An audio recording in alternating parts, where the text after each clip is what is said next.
This is an audio about the instruments of parliament or the devices of parliamentary proceedings. These are mentioned in the rules of procedure. तो सबसे पहले हम कर रहे हैं question hour, which is also the first hour of the parliamentary sitting. ठीक है, इसमें क्या होता है कि मेंबर्स क्वेश्चन पूछेंगे मिनिस्टर्स से. ठीक है, और मिनिस्टर्स यूजुअली आंसर देंगे, तो ऑब्वियस सी बात है. अब इसमें 3 टाइप होते हैं: स्टार्ड क्वेश्चंस, अनस्टार्ड क्वेश्चंस और शॉर्ट नोटिस क्वेश्चन. स्टार्ड क्वेश्चन जो ग्रीन पेपर पे देते हैं उनका आंसर ओरली देना ज़रूरी है और उसके सप्लीमेंट्री क्वेश्चंस फॉलो हो सकते हैं.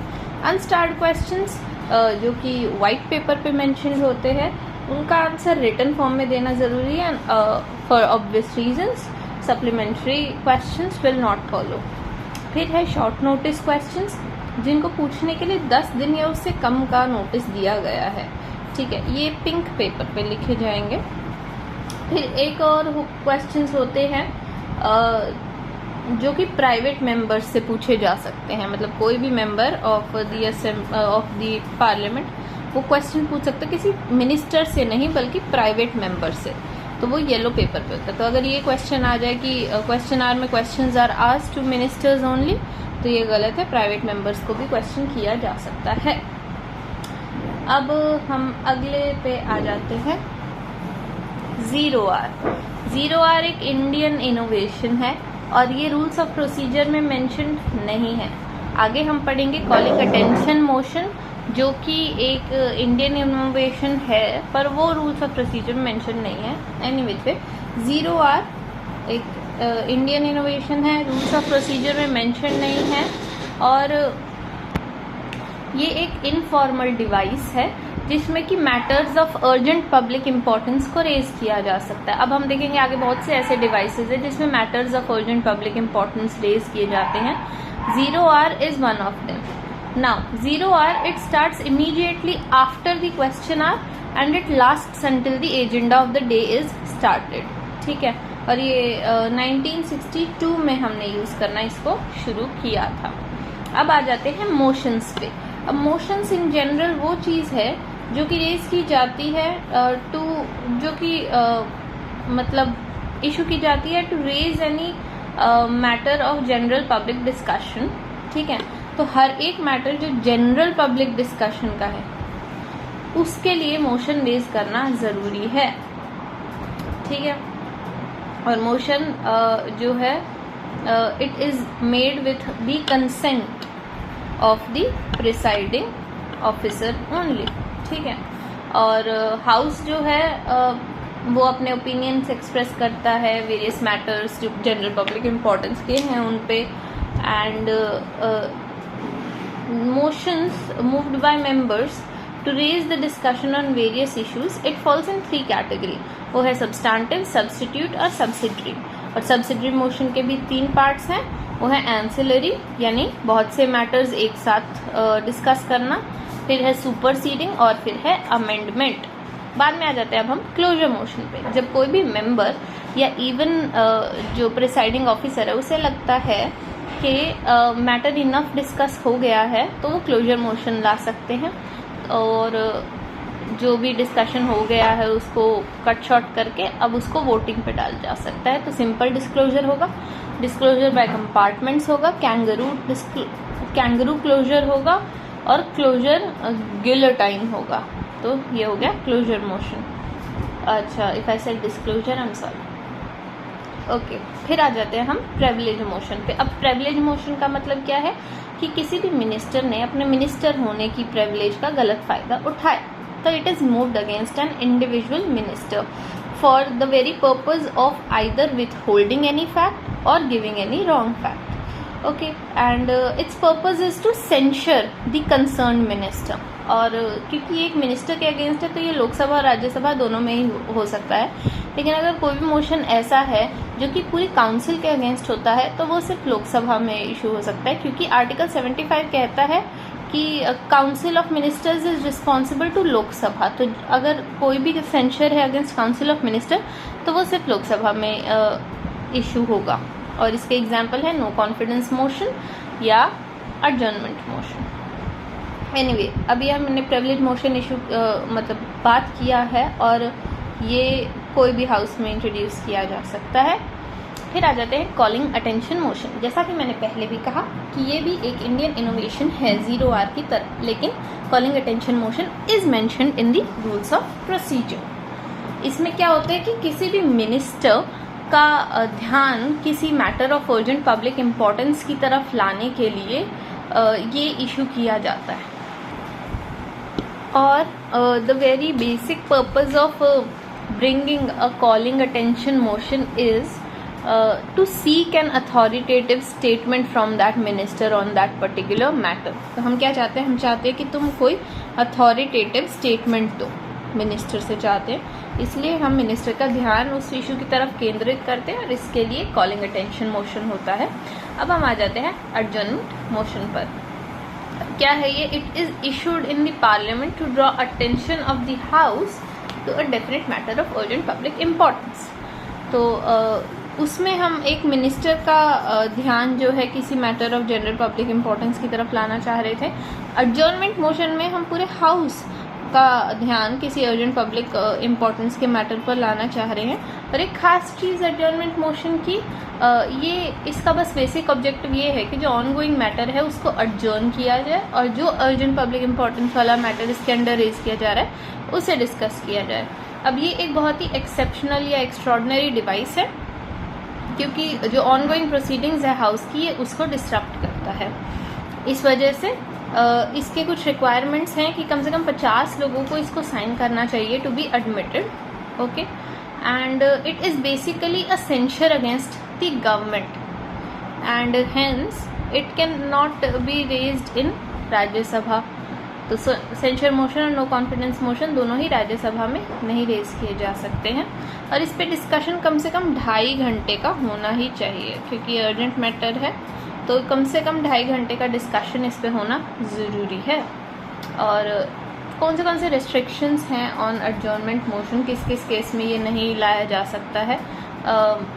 अगर कोई भी ऐसा मैटर है जो ऑलरेडी उस सेशन में डिस्कस किया जा चुका है, या फिर पेंडिंग विथ कोर्ट है, या फिर कोई ऐसा मैटर है जो कि किसी और मोशन पे रेज किया जा सकता था, तो वो यहाँ पर नहीं लाया जाना चाहिए।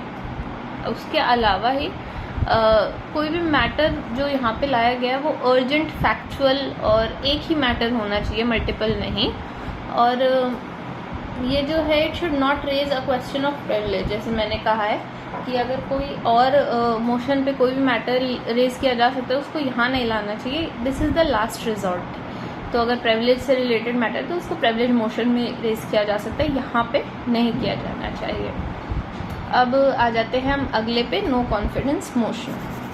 तो अब जैसे कि हमने बताया कि आर्टिकल 75 में ही कॉन्स्टिट्यूशन कहता है कि council of ministers collectively responsible to Lok Sabha.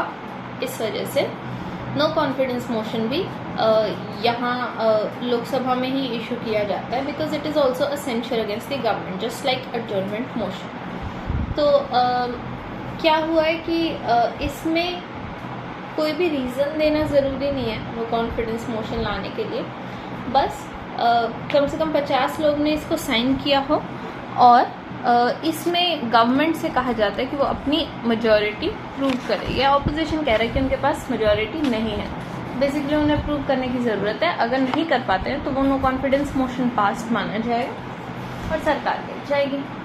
फिर आ जाएंगे कॉन्फिडेंस मोशन पर। ठीक है, ये नया प्रोसीजरल डिवाइस है to cope with the emerging situations. तो कई बार वैसे भी ऑपोजिशन रेज कर देता है मैटर की गवर्नमेंट के पास मेजॉरिटी नहीं है, तो point to be noted here is president सरकार को बुला सकता है और कह सकता है कि अपनी मेजॉरिटी, अपना कॉन्फिडेंस प्रूव करें। तो यहाँ पे अगर कोई स्टेटमेंट आ जाए कि speaker asks the government to prove the majority, तो वो गलत होगा, प्रेसिडेंट आस्क करता है। एंड अगर नेगेटिव में आ जाता है कॉन्फिडेंस मोशन तो फॉल ऑफ गवर्नमेंट होगा, और नो कॉन्फिडेंस मोशन पॉजिटिव में आ जाता है तो भी फॉल ऑफ गवर्नमेंट होगा। अब आ जाता है सेंशर मोशन पे। तो सेंशर मोशन भी मिलता जुलता ही है नो कॉन्फिडेंस मोशन की ही तरह, लेकिन यहाँ पे सेंशर जो होता है वो न केवल काउंसिल ऑफ मिनिस्टर्स बल्कि कोई इंडिविजुअल मिनिस्टर के अगेंस्ट भी हो सकता है। लेकिन इसमें और पहले के मोशंस में एक फ़र्क ये है कि ये सिर्फ लोकसभा में ही लाया जा सकता है, ओके, दूसरे हाउस में नहीं लाया जा सकता है। और इसको लाने के लिए रीजंस देना ज़रूरी है, और कोई भी स्पेसिफिक पॉलिसी या एक्शन को क्रिटिसाइज़ करने के लिए ये लाया जाता है। हालांकि जब नो कॉन्फिडेंस ये सेंशर मोशन पास हो जाता है तो जो भी गवर्नमेंट है उसको रिज़ाइन करने की ज़रूरत नहीं है, okay. Unlike the no confidence motion, यहाँ पे रिज़ाइन करने की ज़रूरत नहीं है। अब आ जाते हैं हम मोशन ऑफ थैंक्स पर। तो मोशन ऑफ थैंक्स में क्या है कि हर एक जनरल इलेक्शन के बाद या फिर in every session after every first session after new year, नए फिस्कल ईयर में नया सेशन हो या फिर जनरल इलेक्शंस के बाद जो भी पहला नया सेशन होता है, उस मोशन ऑफ थैंक्स का एड्रेस दिया जाता है बाय द प्रेसिडेंट। तो बेसिकली स्पीच होती है about the policies and programmes of the government, और इसका हाउस में पास होना ज़रूरी होता है, वरना वो डिफीट ऑफ द गवर्नमेंट माना जाता है, ठीक है, और गवर्नमेंट को रिज़ाइन करना पड़ सकता है। और ये किसी भी हाउस में इंट्रोड्यूस किया जा सकता है, ज़रूरी नहीं है सिर्फ लोअर हाउस में हो। In either house motion of thanks लिया जा सकता है, या फिर दोनों हाउसेस की कोई कंबाइंड मीटिंग बुलाई जा सकती है, जॉइंट सिटिंग, तब प्रेसिडेंट ये एड्रेस दे सकता है। फिर आ जाता है no day yet named motion.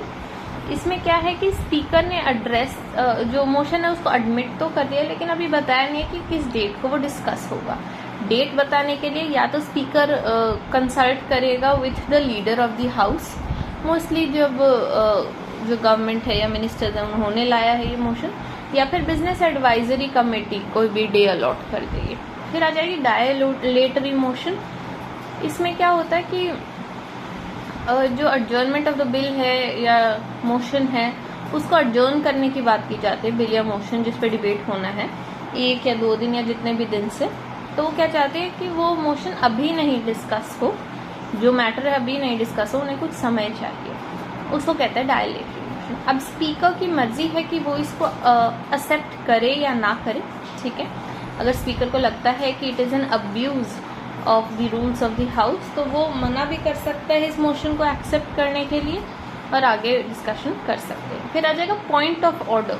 Point of order क्या है? इस पर कोई डिस्कशन या डिबेट नहीं होता है, बस ये कोई भी मेंबर रेज कर सकता है जब उन्हें लगता है कि हाउस की प्रोसीडिंग्स जो है it is not going according to the provided rules of procedure, ठीक है।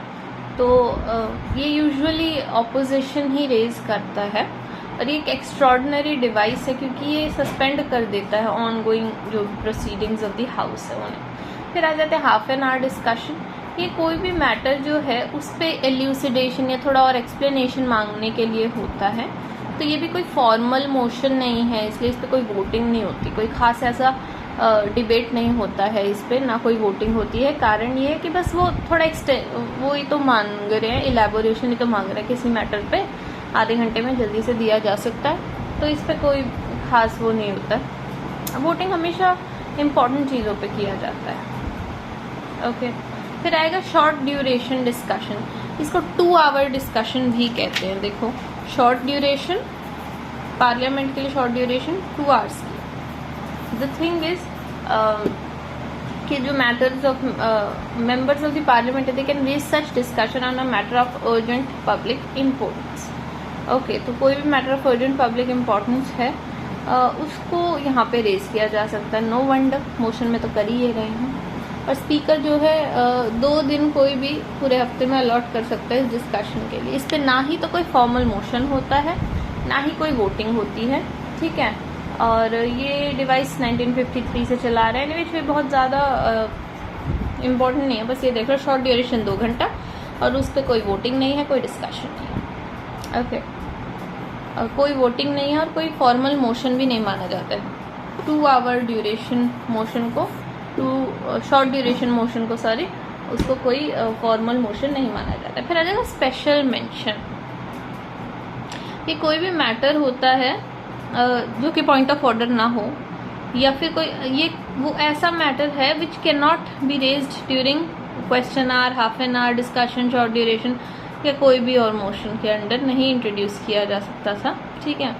और इस वजह से इसको यहाँ स्पेशल मेंशन में रेज किया जा रहा है। बाय द वे इसको स्पेशल मेंशन कहते हैं इन राज्यसभा। लोकसभा में इसको simply rule notice under rule 377 कहा जाता है, नोटिस या मेंशन अंडर रूल 377।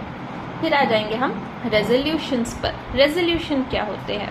जैसे मोशन होते थे कोई भी matter of urgent public importance को रेज करने के लिए, रेजोल्यूशन में members can move the resolution to draw the attention of the house और the government to any matter of general public interest. वो पब्लिक इंपॉर्टेंस के थे, ये कोई भी जनरल पब्लिक इंटरेस्ट का मैटर हो सकता है। तो हमें देखना बहुत इंपॉर्टेंट चीज़ नहीं है, ठीक है, लेकिन ये कोई भी मैटर पर्टिकुलरली उसी मैटर के लिए रेज किया जाता है, ठीक है। अब क्या है कि कोई भी मेंबर हो who has moved a resolution और amendment to a resolution, they can not withdraw the same by the leave of the house. तो अगर रेजोल्यूशन या अमेंडमेंट टू रेजोल्यूशन ला दिया, चाहे वो रेजोल्यूशन हो या वो अमेंडमेंट हो, उसको वापस नहीं लिया जा सकता है, ओके। तब इसमें 3 कैटेगरीज हैं। तो प्राइवेट मेंबर रेजोल्यूशन है जो प्राइवेट मेंबर ने रूल मूव किया है, गवर्नमेंट रेजोल्यूशन जो कोई मिनिस्टर ने किया है, स्टैट्यूटरी रेजोल्यूशन कि कोई भी प्राइवेट मेंबर भी कर सकता है या मिनिस्टर भी कर सकता है, लेकिन it is in pursuance of either constitution का कोई प्रोविजन या फिर कोई भी एक्ट ऑफ द पार्लियामेंट। सभी रेजोल्यूशंस जो हैं वो सब्सटेंटिव मोशन माने जाते हैं, इसीलिए उन सभी पर वोट ज़रूर किया जाता है। और कुछ मोशंस ऐसे होते हैं जिन पे वोट करना ज़रूरी नहीं है, वो तो हम पढ़ के ही आए हैं, okay. So this was about the instruments